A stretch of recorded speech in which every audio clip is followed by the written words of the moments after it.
मित्रों, न्यूजीलैंड के खिलाफ तीसरे मुकाबले में मिली शर्मनाक हार के बाद रो पड़े कप्तान शुभमन गिल ने आंखों में आंसू लिए रोहित और विराट को लेकर एक ऐसा बयान जारी कर दिया है जिसने पूरे क्रिकेट जगत को हिला दिया है।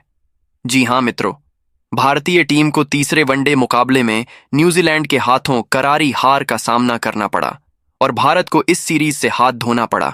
लेकिन मित्रों, सीरीज हारने के बाद भारतीय टीम के युवा कप्तान शुभमन गिल काफी भावुक हो गए और उन्होंने प्रेस कॉन्फ्रेंस में आकर विराट और रोहित को लेकर एक ऐसा बयान जारी किया है जिसे सुनने के बाद आप भी उन्हें सलाम करने को मजबूर हो जाओगे। तो मित्रों, आखिरकार सीरीज हारने के बाद शुभमन गिल ने रोहित और विराट को लेकर क्या कुछ कहा, उनके भावुक कर देने वाले बयान का पूरा वीडियो हम आपको दिखाएंगे। इसीलिए वीडियो को अंत तक जरूर देखें और अगर आप भी चाहते हैं कि रोहित और विराट 2027 के विश्व कप में भारतीय टीम का हिस्सा हों, तो इस वीडियो को दिल से एक लाइक जरूर करें और कमेंट बॉक्स में भारत माता की जय जरूर लिखें। मित्रों, जैसा कि आप सभी जानते हैं कि अभी भारत और न्यूजीलैंड के बीच 3 मुकाबलों की वनडे सीरीज खेली गई थी और यह सीरीज काफी ज्यादा रोमांचक रही, क्योंकि मित्रों, इस सीरीज के पहले मुकाबले को भारत ने जीता था और दूसरे मुकाबले पर कीवी टीम ने कब्जा किया था। यानी सीरीज का तीसरा मुकाबला दोनों टीमों के लिए काफी अहम हो गया था। आपको बता दें, सीरीज का तीसरा यानी कि निर्णायक मुकाबला होलकर के मैदान में खेला गया था और इस मुकाबले में भारतीय टीम ने टॉस जीतकर पहले बल्लेबाजी करने का फैसला किया था। हालांकि न्यूजीलैंड की पारी की शुरुआत बेहद खराब रही। पहले ही ओवर में गेंदबाजी करने आए अर्शदीप सिंह ने अपनी स्विंग होती गेंदों से कीवी शीर्ष क्रम को पूरी तरह झकझोर कर रख दिया। ओवर की दूसरी गेंद पर डेविन कॉनवे ने चौका जरूर जड़ा, लेकिन चौथी ही गेंद पर हेनरी निकोल्स बाहर जाती गेंद को छोड़ने के प्रयास में संतुलन खो बैठे और इनसाइड एज लेकर 0 पर बोल्ड हो गए। न्यूजीलैंड इस झटके से उबर भी नहीं पाया था कि दूसरे ओवर में हर्षित राणा ने अपनी तेज रफ्तार और सटीक लाइन लेंथ से कहर बरपाना शुरू कर दिया। अपनी पहली ही गेंद पर उन्होंने डेविन कॉनवे को रक्षात्मक शॉट खेलने पर मजबूर किया, जहां गेंद बल्ले का ऊपरी किनारा लेकर स्लिप में खड़े रोहित शर्मा के सुरक्षित हाथों में समा गई। इस तरह मात्र 6 रन के भीतर न्यूजीलैंड ने अपने 2 अहम विकेट गंवा दिए। इसके बाद सलामी बल्लेबाज विल यंग और संकट मोचक डेरिल मिचेल ने पारी संभालने की जिम्मेदारी उठाई। विल यंग ने हर्षित राणा और अर्शदीप सिंह के खिलाफ आक्रामक तेवर दिखाते हुए लगातार बाउंड्री लगाई और दबाव कम करने का प्रयास किया। उन्होंने एक शानदार छक्का भी जड़कर अपने इरादे जाहिर किए, लेकिन 13वें ओवर में एकाग्रता खो बैठे और कट शॉट खेलने के प्रयास में रविंद्र जडेजा को बैकवर्ड पॉइंट पर कैच थमा बैठे। विल यंग 41 गेंदों पर 30 रन बनाकर आउट हुए। इस समय न्यूजीलैंड का स्कोर 52 रन पर 3 विकेट था। इसके बाद डेरिल मिचेल का साथ देने ग्लेन फिलिप्स मैदान पर आए और दोनों ने मिलकर भारतीय स्पिनरों के खिलाफ जवाबी हमला शुरू किया। खासतौर पर कुलदीप यादव की गेंदों पर मिचेल ने आगे बढ़कर आक्रामक शॉट खेले और एक विशाल छक्का झड़कर साफ संदेश दे दिया कि वे रक्षात्मक खेलने नहीं आए हैं। दोनों बल्लेबाजों ने शानदार रनिंग के जरिए स्कोर को लगातार आगे बढ़ाया। डेरिल मिचेल ने प्रसिद्ध कृष्णा और नीतीश कुमार रेड्डी की तेज गेंदों पर भी शानदार कवर ड्राइव और पुल शॉट लगाए और जल्द ही अपना अर्धशतक पूरा किया। ग्लेन फिलिप्स ने भी संयम और आक्रामकता का संतुलन बनाए रखा। हालांकि उन्हें एक जीवनदान भी मिला जब हर्षित राणा का कैच उनसे छूट गया। इस साझेदारी के दम पर 25 ओवर के बाद न्यूजीलैंड ने सम्मानजनक स्कोर खड़ा कर लिया। इसके बाद दोनों बल्लेबाजों ने भारतीय गेंदबाजों पर पूरी तरह हावी होना शुरू कर दिया। मिचेल और फिलिप्स ने लगातार चौके छक्के लगाते हुए 100 रन की साझेदारी पूरी की। डेरिल मिचेल ने शानदार शतक पूरा किया, जबकि ग्लेन फिलिप्स ने भी अपना अर्धशतक और फिर शतक जड़ दिया। दोनों की बल्लेबाजी के आगे भारतीय गेंदबाज बेबस नजर आए। आखिरी ओवरों में हालांकि भारत को कुछ सफलताएं मिलीं, लेकिन तब तक बहुत देर हो चुकी थी। डेरिल मिचेल 137 रन की यादगार पारी खेलकर आउट हुए, जबकि ग्लेन फिलिप्स 106 रन बनाकर पवेलियन लौटे। अंत में माइकल ब्रिस्वेल और अन्य बल्लेबाजों ने तेजी से रन बटोरते हुए न्यूजीलैंड को 8 विकेट पर 337 रन के विशाल स्कोर तक पहुंचा दिया। अब इस पहाड़ जैसे लक्ष्य के सामने भारतीय टीम की असली अग्नि परीक्षा शुरू होने वाली थी। सबसे पहले शुभमन गिल ने कहा कि न्यूजीलैंड के खिलाफ इस सीरीज में मिली हार हमारे लिए किसी बुरे सपने से कम नहीं है। उन्होंने कहा कि आगामी विश्व कप को ध्यान में रखते हुए और टीम के आत्मविश्वास के लिहाज से यह सीरीज हमारे लिए बेहद अहम थी। हम सभी जानते थे कि अगर हम इस सीरीज को जीतते हैं तो आगे आने वाली बड़ी चुनौतियों के लिए हमारा मनोबल कहीं ज्यादा मजबूत होता। इसी वजह से यह हार हमें अंदर तक चुभी है और इसे स्वीकार करना हमारे लिए आसान नहीं रहा। गिल ने आगे कहा कि इसमें कोई दो राय नहीं है कि न्यूजीलैंड की टीम ने पूरी सीरीज में शानदार क्रिकेट खेला। उन्होंने हर विभाग में हमसे बेहतर प्रदर्शन किया और इसी का नतीजा रहा कि सीरीज उनके पक्ष में चली गई। उन्होंने दबाव के क्षणों में संयम दिखाया और मौकों को हमसे बेहतर तरीके से भुनाया। ऐसे में उन्हें इस जीत का पूरा श्रेय जाता है और हम उनकी काबिलियत का सम्मान करते हैं। भारतीय टीम के प्रदर्शन पर बात करते हुए शुभमन गिल ने कहा कि भले ही हम सीरीज नहीं जीत पाए, लेकिन हमारी टीम के कुछ खिलाड़ियों ने व्यक्तिगत रूप से काफी अच्छा प्रदर्शन किया। उन्होंने विराट अय्यर और लोकेश राहुल का जिक्र करते हुए कहा कि इन दोनों बल्लेबाजों ने जिम्मेदारी के साथ बल्लेबाजी की और टीम को मुश्किल परिस्थितियों से बाहर निकालने की पूरी कोशिश की।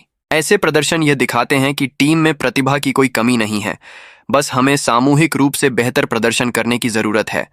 हालांकि गिल ने ईमानदारी से स्वीकार किया कि इस पूरी सीरीज में हमारी गेंदबाजी में वह धार नजर नहीं आई जिसके लिए भारतीय टीम जानी जाती है। उन्होंने कहा कि गेंदबाजी हमेशा से हमारी ताकत रही है, लेकिन इस बार हम सही मौकों पर विकेट निकालने में असफल रहे। यही वजह रही कि हम कई मैचों में दबाव नहीं बना पाए और विपक्षी टीम को वापसी का मौका मिलता रहा। इसके बाद शुभमन गिल ने रोहित शर्मा और विराट कोहली को लेकर बेहद भावुक अंदाज में अपनी बात रखी। उन्होंने कहा कि भले ही हम यह सीरीज हार गए हों, लेकिन रोहित भैया और विराट भैया का योगदान टीम के लिए आज भी उतना ही अहम है। गिल ने साफ कहा कि भले ही रोहित भैया इस सीरीज में अपनी लय में पूरी तरह नजर नहीं आए, लेकिन उनका टीम में होना ही हमारे लिए बहुत बड़ी ताकत है। उनका अनुभव और उनकी मौजूदगी मैदान पर खिलाड़ियों को आत्मविश्वास देती है। विराट कोहली की तारीफ करते हुए गिल ने कहा कि विराट भैया के बारे में जितना कहा जाए उतना कम है। इस समय वह अपने करियर की बेहतरीन फॉर्म में है और जिस तरह से वह जिम्मेदारी लेते हैं वह युवा खिलाड़ियों के लिए एक मिसाल है। उनका जुनून, उनका फिटनेस लेवल और टीम के लिए कुछ कर गुजरने की भूख हमें हर मैच में प्रेरित करती है। आगे गिल ने कहा कि कुछ लोग ये कह रहे हैं कि आने वाले विश्व कप में रोहित और विराट को प्रदर्शन के आधार पर टीम में शामिल किया जाना चाहिए, लेकिन उनका मानना है कि प्रदर्शन बाद की बात है। सबसे बड़ी बात यह है कि उनका टीम में होना ही बाकी खिलाड़ियों को आत्मविश्वास देता है। जब रोहित भैया और विराट भैया टीम में होते हैं तो वह खुद पर अतिरिक्त दबाव महसूस नहीं करते, क्योंकि उन्हें भरोसा होता है कि ये दोनों सीनियर खिलाड़ी किसी भी परिस्थिति को संभाल लेंगे। अंत में शुभमन गिल ने बेहद भावुक होकर कहा कि अगर सच कहें तो उन्हें आज भी लगता है कि रोहित और विराट ने T20 और टेस्ट फॉर्मेट से संन्यास लेने में थोड़ी जल्दबाजी कर दी। उनके अनुसार अगर वे कुछ साल और तीनों फॉर्मेट में खेलते तो हमारे जैसे युवा खिलाड़ियों को उनसे बहुत कुछ सीखने को मिलता। उनका अनुभव, उनकी सोच और उनका मैदान पर रहने का तरीका हमें बेहतर खिलाड़ी और बेहतर इंसान बनने में मदद करता। वही मोहम्मद सिराज ने न्यूजीलैंड के खिलाफ सीरीज हार पर खुलकर बात करते हुए कहा कि यह हार सिर्फ एक मैच या एक सीरीज की हार नहीं है, बल्कि यह हमारे लिए एक बड़ा सबक भी है। उन्होंने कहा कि एक टीम के रूप में हम सभी जानते हैं कि हम इससे बेहतर प्रदर्शन कर सकते थे, लेकिन जब मैदान पर मौके मिलते हैं और हम उन्हें भुना नहीं पाते तो उसका नतीजा हार के रूप में सामने आता है।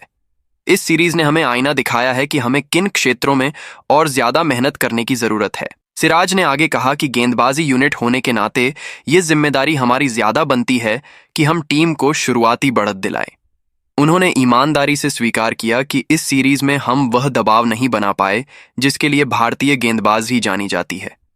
नई गेंद से विकेट निकालना और बीच के ओवरों में रन रोकना हमारी प्राथमिकता होनी चाहिए थी, लेकिन हम कई मौकों पर चूक गए। सिराज ने कहा कि एक गेंदबाज के तौर पर वह खुद भी इस प्रदर्शन से संतुष्ट नहीं है और आने वाले समय में वह और ज्यादा मेहनत करने का संकल्प लेते हैं।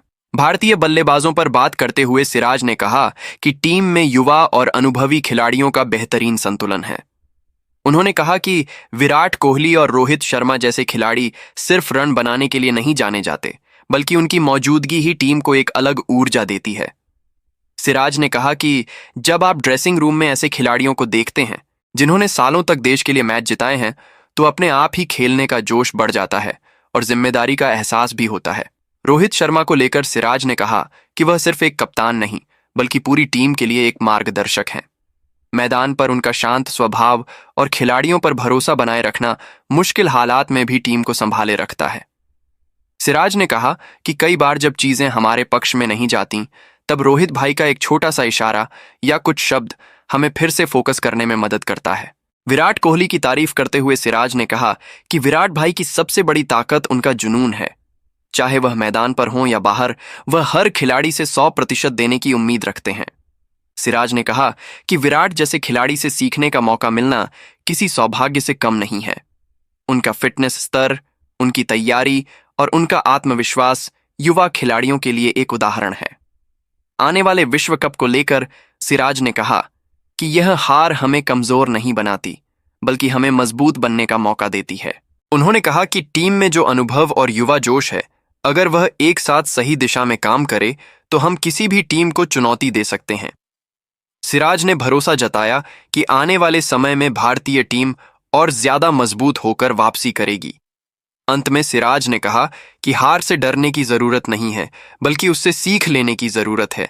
उन्होंने कहा कि हम सब खिलाड़ी देश के लिए खेलते हैं और हमारी जिम्मेदारी है कि हर मैच में अपना सर्वश्रेष्ठ दें।